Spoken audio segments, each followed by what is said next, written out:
Hello friends, this is Nitika and welcome to NST classes. आज हम इस वीडियो में चाइल्ड डेवलपमेंट एंड पेडागोजी का chapter 1 growth and development continue करेंगे, जिसमें हम टाइप्स ऑफ डेवलपमेंट के बारे में जानेंगे। अगर आपको वीडियो अच्छी लगे तो वीडियो को लाइक करें और शेयर करें, अपने विचार कमेंट करके बताएं, चैनल को सब्सक्राइब जरूर करें और नोटिफिकेशंस के लिए बेल आइकन प्रेस करना ना भूलें। चलिए शुरू करते हैं। डोमेन ऑफ डेवलपमेंट, विकास के क्षेत्र। Physical development. फिजिकल डेवलपमेंट में एक और डेवलपमेंट होती है, वह है मोटर डेवलपमेंट। मोटर डेवलपमेंट दो भाग में विभाजित होती है, fine motor and gross motor. Cognitive development. Cognitive development में लैंग्वेज डेवलपमेंट भी होती है। Social development. सोशल डेवलपमेंट में ही मोरल डेवलपमेंट होती है। Emotional development. Types of development. Physical development, शारीरिक विकास। मोटर डेवलपमेंट, क्रियात्मक विकास।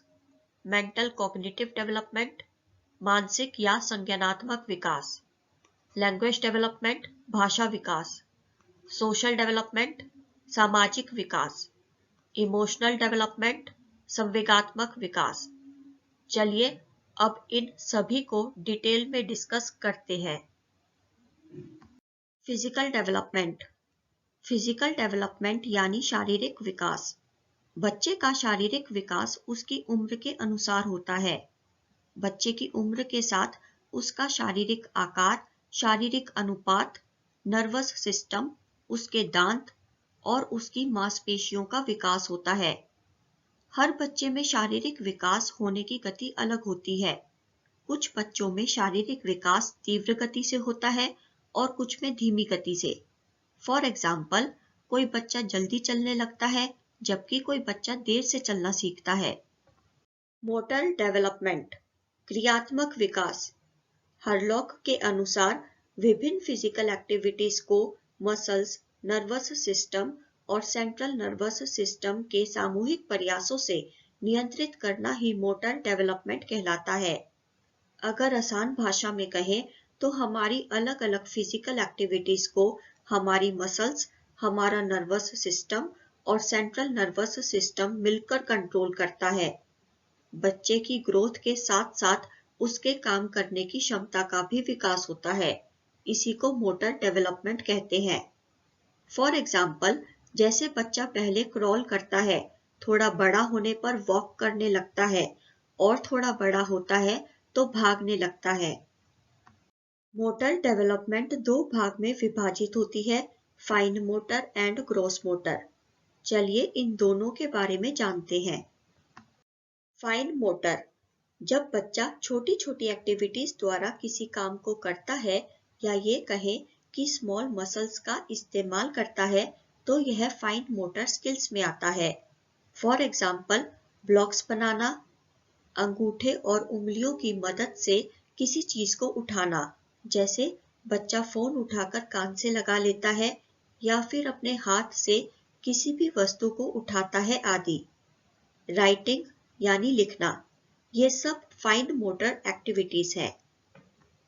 ग्रॉस मोटर, जब बच्चा किसी काम को करने के लिए कुछ बड़ी एक्टिविटीज करता है या ये कहें कि बड़ी मसल्स का इस्तेमाल करता है तो यह ग्रॉस मोटर में आता है। For example, jumping, running, walking etcetera. Mental cognitive development, उम्र के साथ साथ जब बच्चे की सोचने समझने की क्षमता बढ़ती है उसे मेंटल डेवलपमेंट यानी मानसिक विकास कहते हैं।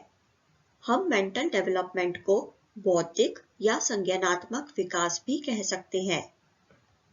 जब बच्चे का मानसिक विकास हो जाता है तब वह निम्नलिखित कार्य करने लगता है। प्रॉब्लम सॉल्विंग, बच्चा कठिन से कठिन मैथ्स की प्रॉब्लम को सॉल्व करने लगता है, जैसे अलजेब्रा आदि। अपने दोस्तों के साथ खेलने के दौरान कोई प्रॉब्लम आए उसे सॉल्व करता है, पजल्स सॉल्व करता है। परसेप्शन, जब कोई बच्चा किसी काम को बार बार करता है तो उसे उस काम का अनुभव होने लगता है। अपने इसी अनुभव की वजह से वह सीखी हुई बातों को कभी नहीं भूलता।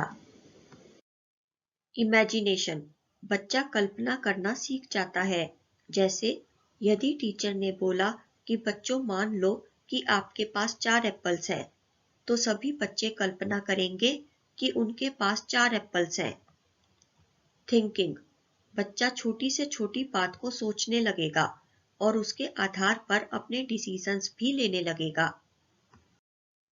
मेमोरी, जब बच्चे का मानसिक विकास हो जाता है तब उसे चीजें लंबे समय तक याद रहने लगेंगी और वह अपने याद रखे हुए ज्ञान को कोई नई चीज सीखने के लिए भी इस्तेमाल करने लगेगा।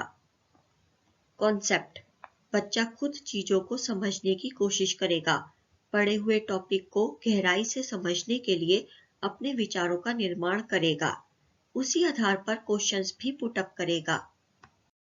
ऑब्जर्वेशन, बच्चा ऑब्जर्व करना सीख जाएगा, किसी भी काम को ऑब्जर्व करके अपनी ऑब्जर्वेशन के आधार पर उस काम को स्वयं करने की कोशिश करेगा। लॉजिक, बच्चा तर्क करना सीख जाएगा, किसी चीज को समझने के लिए लॉजिक लगाने लगेगा, किसी बात को समझने के लिए दूसरों से आर्ग्यूमेंट करेगा, ऐसी थिंकिंग करने लगेगा जो वैल्यूएबल होगी। ये बात याद रखने वाली है कि हमारे सभी विकास मानसिक विकास से जुड़े हुए हैं, क्योंकि अगर किसी का मानसिक विकास सही से हुआ है तो उसका भाषा विकास, सामाजिक विकास और संवेगात्मक विकास भी अच्छा ही होगा। लेकिन अगर किसी का मानसिक विकास ठीक से नहीं हुआ होगा तो उसके सोचने समझने की शक्ति कम होगी, इससे उसका सभी प्रकार का विकास प्रभावित होगा।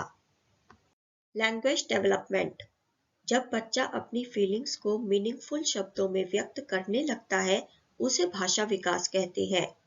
जब बच्चे का भाषा विकास हो जाता है तब वह विभिन्न प्रकार की साउंड्स सुनकर उन साउंड्स में अंतर करने लगता है।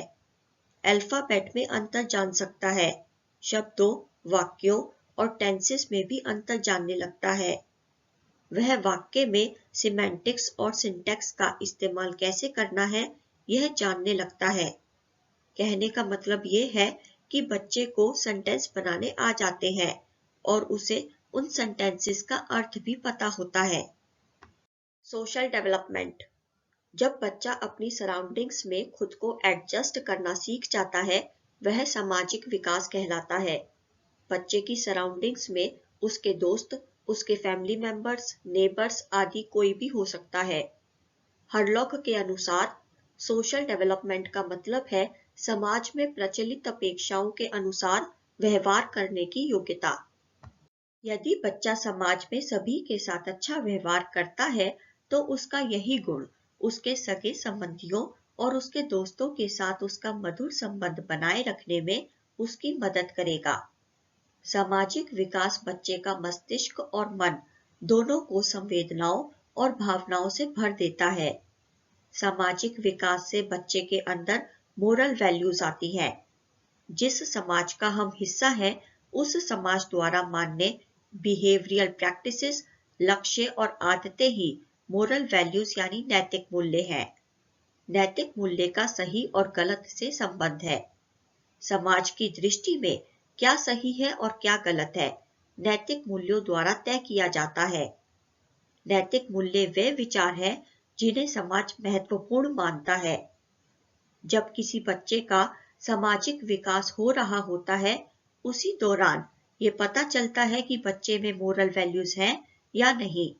जैसे सामाजिक विकास के दौरान पता चलता है कि बच्चा ईमानदार है कि नहीं, बच्चे पर विश्वास किया जा सकता है कि नहीं, बच्चे में कुछ करने का कितना जज्बा है, वह गिव अप करता है कि नहीं। अगर बच्चे को कोई बात बुरी लगे तो बच्चा उस समय धैर्यवान रह पाता है या नहीं, बच्चा कोई जिम्मेदारी ले पाता है या नहीं। इमोशन यानी संवेग बच्चे की उत्तेजित अवस्था का दूसरा नाम है। डर, क्रोध, घृणा, करुणा, आश्चर्य आदि प्रमुख इमोशंस हैं। जब कोई भी बच्चा अपने इमोशंस को प्रदर्शित करने लगता है तब कहा जा सकता है कि उस बच्चे में इमोशंस का विकास हो चुका है। गोडार्ड के अनुसार इमोशंस एक्साइटेड एक्शंस हैं, क्योंकि इमोशंस कभी भी सोच समझकर प्रकट नहीं किए जाते, वह तो अचानक या फिर एक्साइटेड होकर ही प्रकट होते हैं।